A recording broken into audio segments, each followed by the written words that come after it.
पाकिस्तान की यूनिवर्सिटीज़ और कॉलेजेस में स्कॉलरशिप्स नहीं दी। इंटरनेशनल जो यूनिवर्सिटीज़ हैं वहाँ पर बाहर के मुल्कों में भी बच्चों को स्कॉलरशिप्स मिले, जो मेरिटोरियस स्टूडेंट्स थे उनको नॉलेज मिली। और उसके बाद जो सस्ता जो लोन था वो स्कीम शुरू की और आसान किस्तों पर इंटरेस्ट फ्री लोन्स लोगों को दिए। और मैं उस वक्त यूथ प्रोग्राम मैं चला रही थी। मुझे बड़ी खुशी हुई है देख के कि उनका जो रिटर्न थी वो 99% थी। लोगों ने वो लोन्स लिए, उन्होंने उसको इस्तेमाल किया, अपने छोटे छोटे कारोबार शुरू किए और उसके बाद वो रिटर्न किए लोन। 99% जो है वो उसका परसेंटेज थी, वो वापस भी करने शुरू कर दिए उन्होंने। तो इसका मतलब ये है कि बहुत बड़ा पोटेंशियल है पाकिस्तान की यूथ के अंदर, लेकिन उनको हमने जेल भरो तहरीक में लगा दिया। भाई कभी किसी ने कॉलेज भरो तहरीक चलाई, किसी ने यूनिवर्सिटी भरो तहरीक चलाई, किसी ने स्कूल भरो तहरीक चलाई, आप उनको कह रहे हो कि जेलें भरो। और जेलें भी जो आपके अपने बच्चे हैं वो इंग्लैंड में आराम से बैठ के जो है वो अच्छी एजुकेशन भी हासिल कर रहे हैं, लोगों के बच्चों को आप कहते हैं कि आके यहाँ पे जेलें भरो। जेबें आपने भरी हैं, चोरियां आपने की हैं, तो लोगों के बच्चे क्यों जेलें भरे?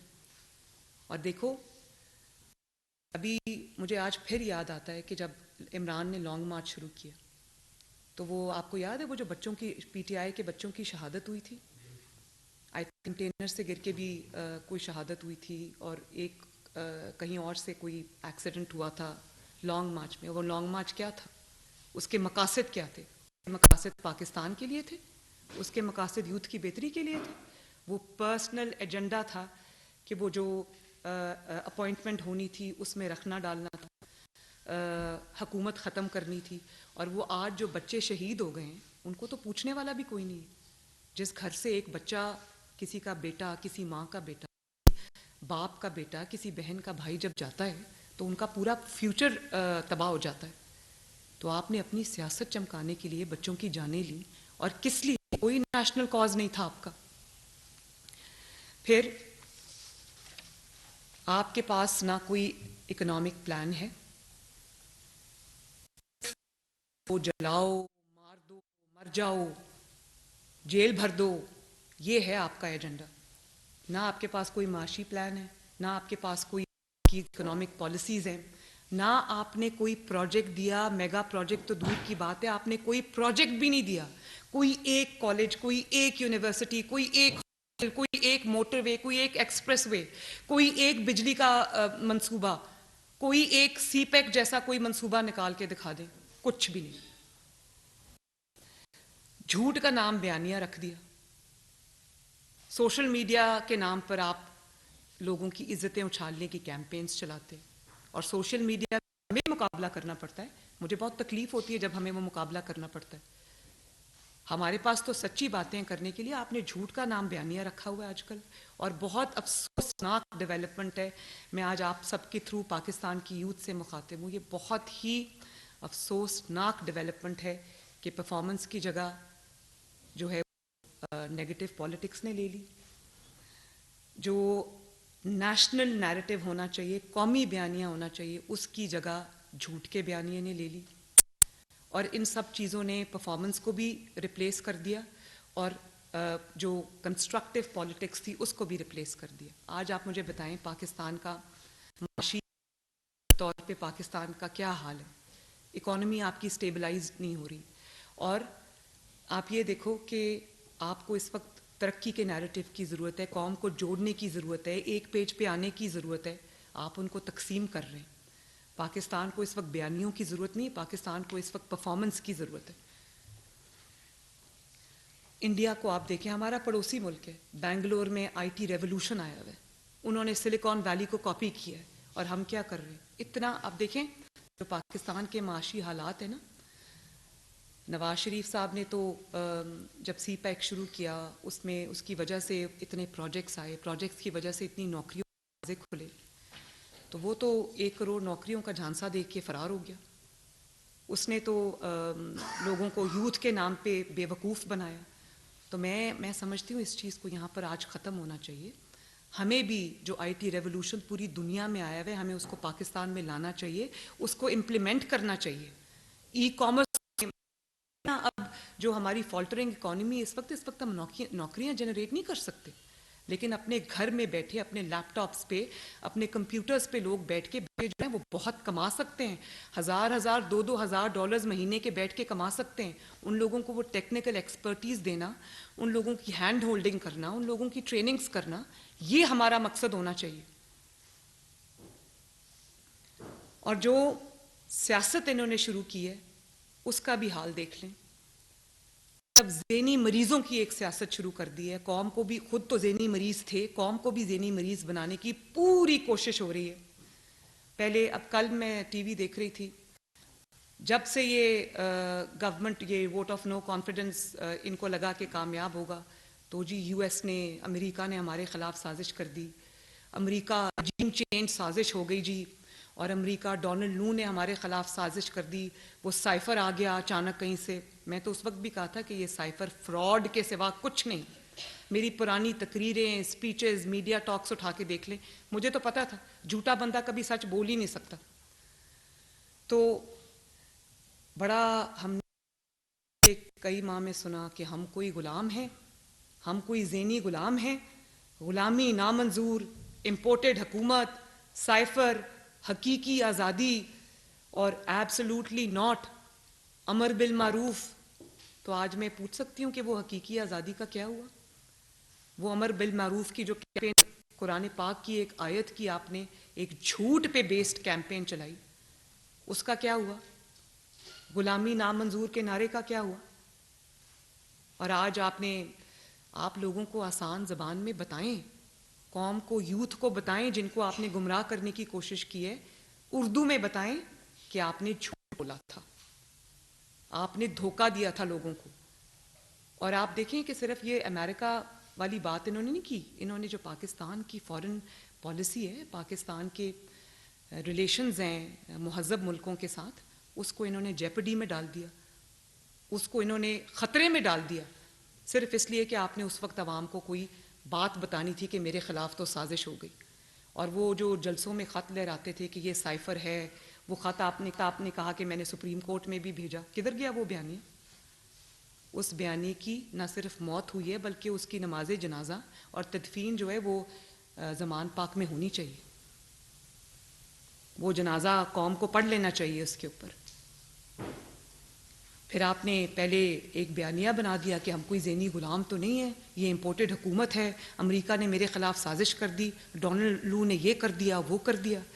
उसके बाद आपने लॉबिंग फर्म्स, आपको पता चला कि आपने तो बहुत बड़ी गलती कर दी है, तो आपने फिर लॉबिंग फर्म्स विजन को और इंटरनेशनल मीडिया को इंटरव्यूज़ देने शुरू किए। उसमें आपने कहा कि मुझे तो नहीं नज़र आ रहा कि कोई साजिश हुई थी मेरे ख़िलाफ़।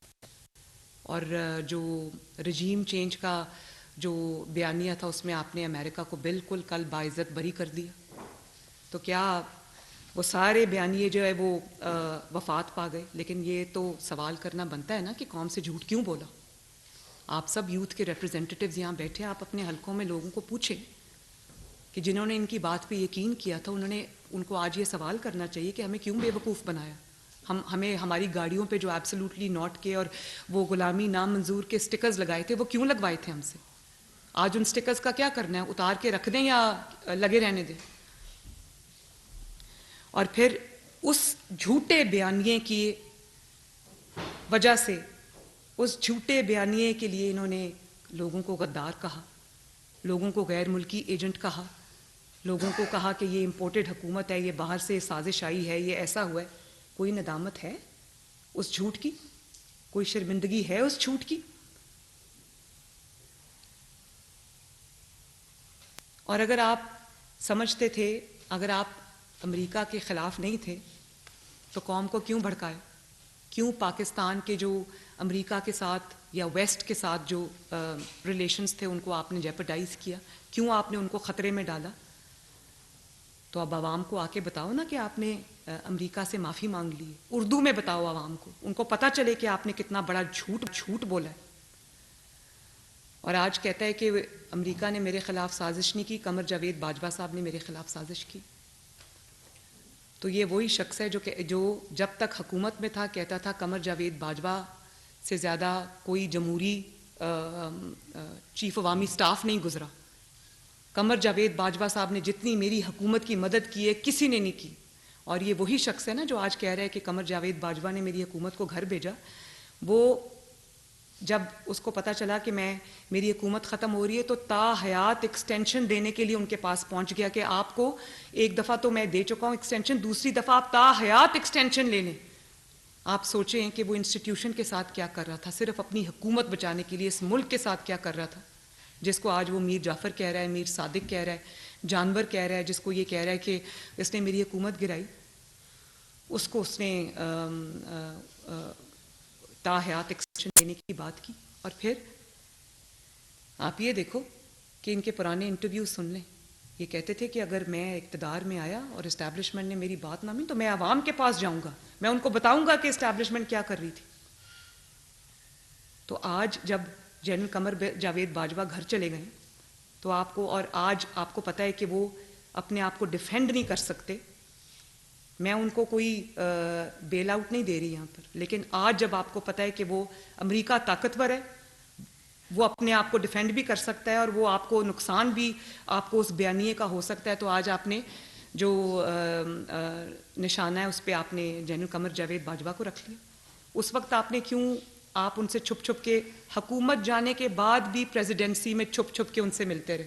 तो क्या बात कर रहे थे उनसे? उस वक्त ये क्यों नहीं कहा कि मेरी हुकूमत आपने ख़त्म की? उस वक्त तो आप ये कह रहे थे कि प्लीज़ मुझे वापस हुकूमत में ले आएं। और आज भी आप प्रेसिडेंट ऑफ पाकिस्तान के पास बार बार जाते हैं कि मेरी एक मुलाकात करा दें, और फिर आप कहते हैं कि ताली नहीं बज रही, ताली एक हाथ से बजती है।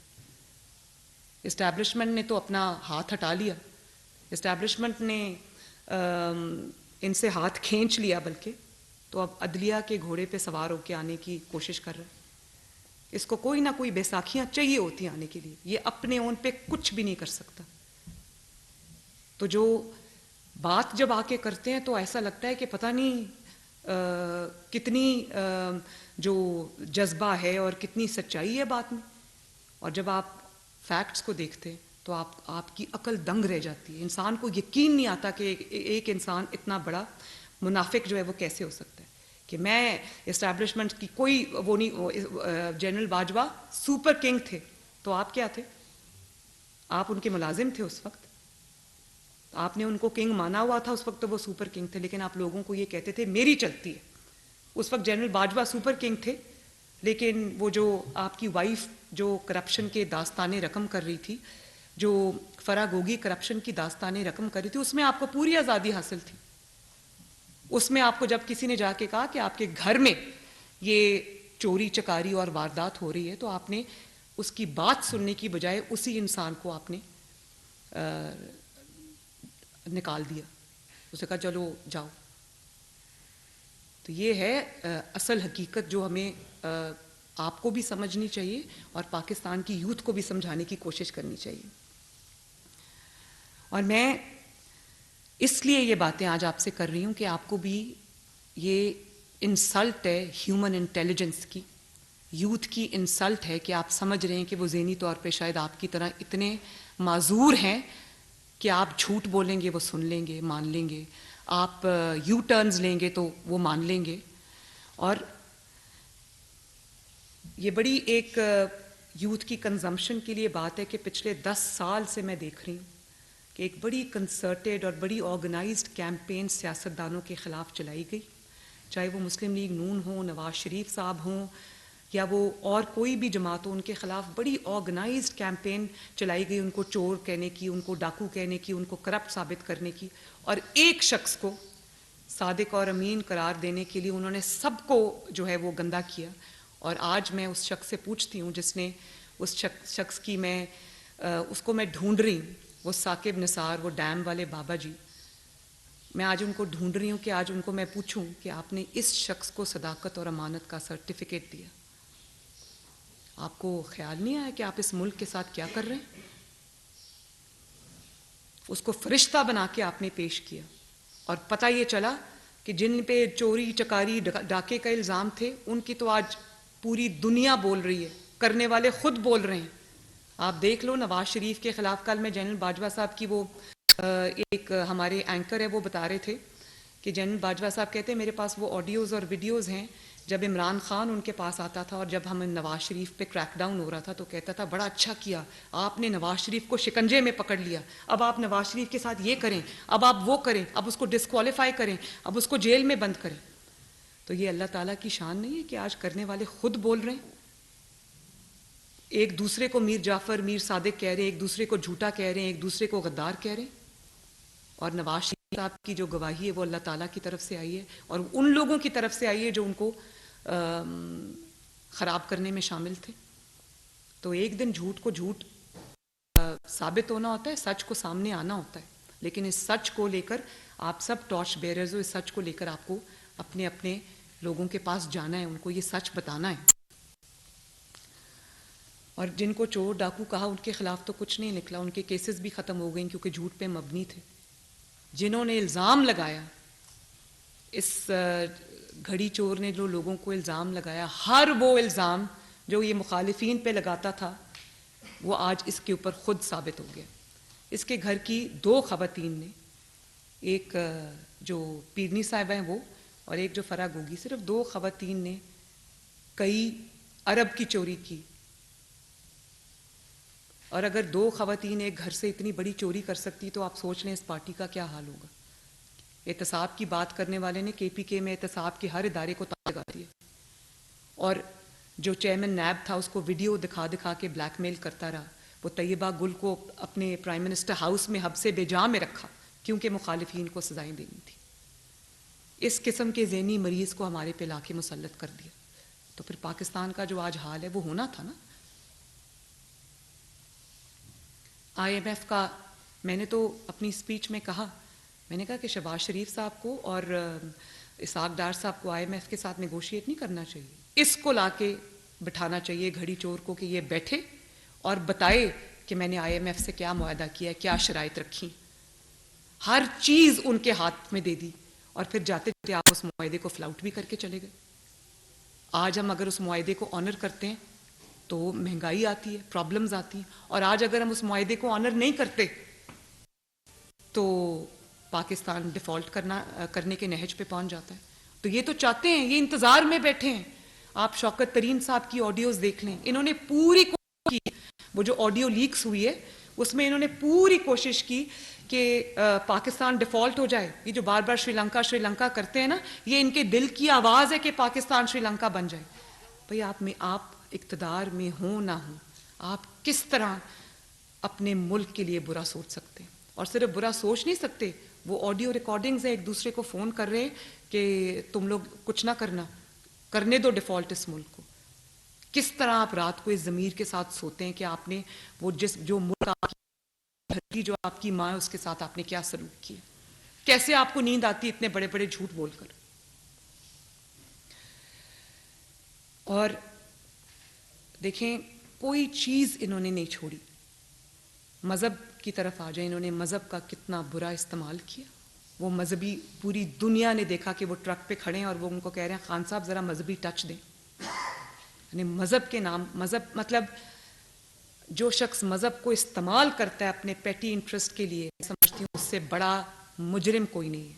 क्योंकि आप उसको जब सियासत के लिए इस्तेमाल करते हैं तो आप फिर ये बड़ा एक ऐसा, मैं समझती हूँ कि ये बहुत बड़ा गुनाह है।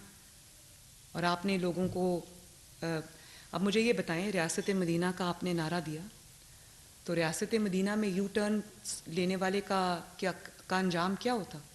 यू टर्न का मतलब क्या है? यू टर्न कोई सियासी टर्म नहीं, यू टर्न का मतलब है कि आपने पहले झूठ बोला था। तो रियासत मदीना में जो शख्स झूठ बोले और हुक्मरान रहा हो और कौम को गुमराह कर रहा हो, उसको क्या कहते हैं? उसकी सज़ा क्या है रियासत मदीना में? उसको फितना कहते हैं।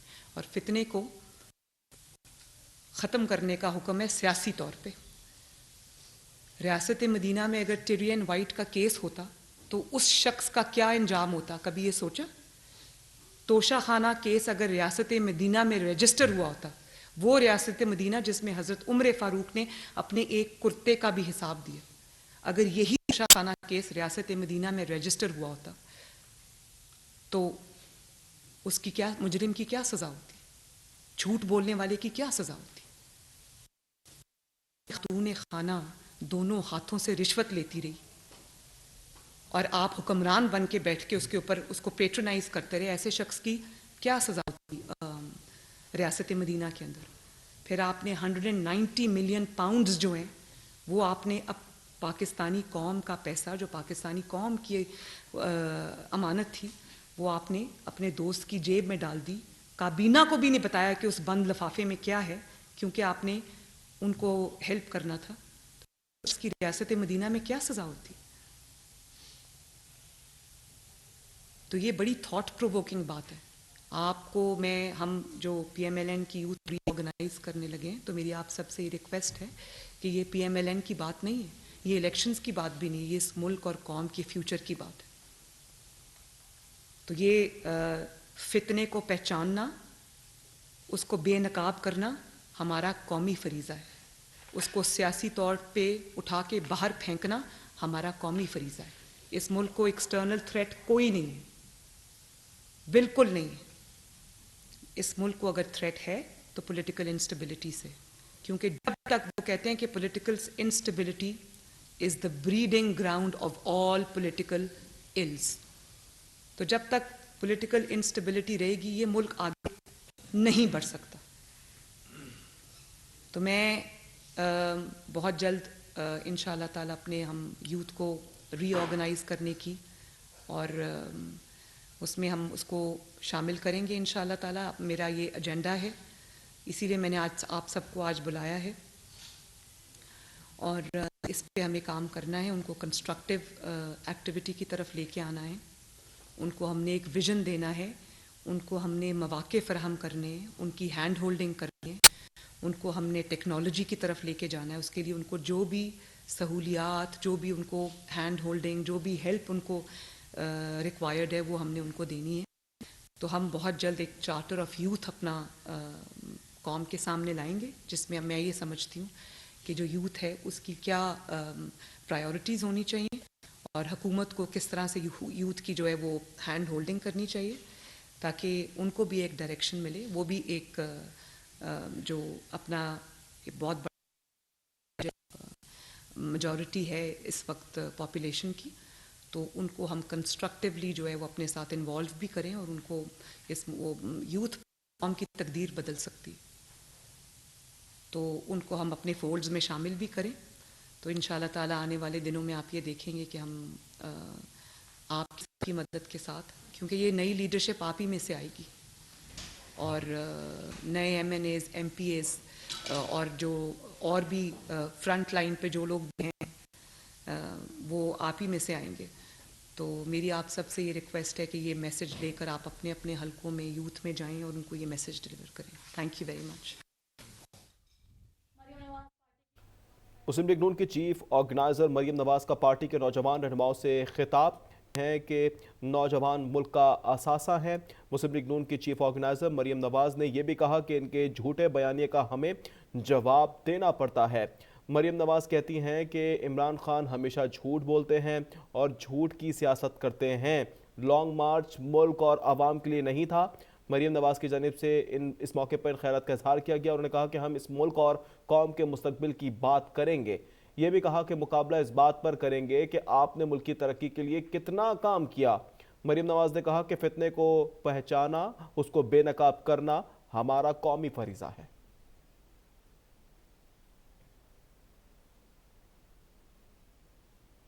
ये थी अब तक की ताज़ा तरीन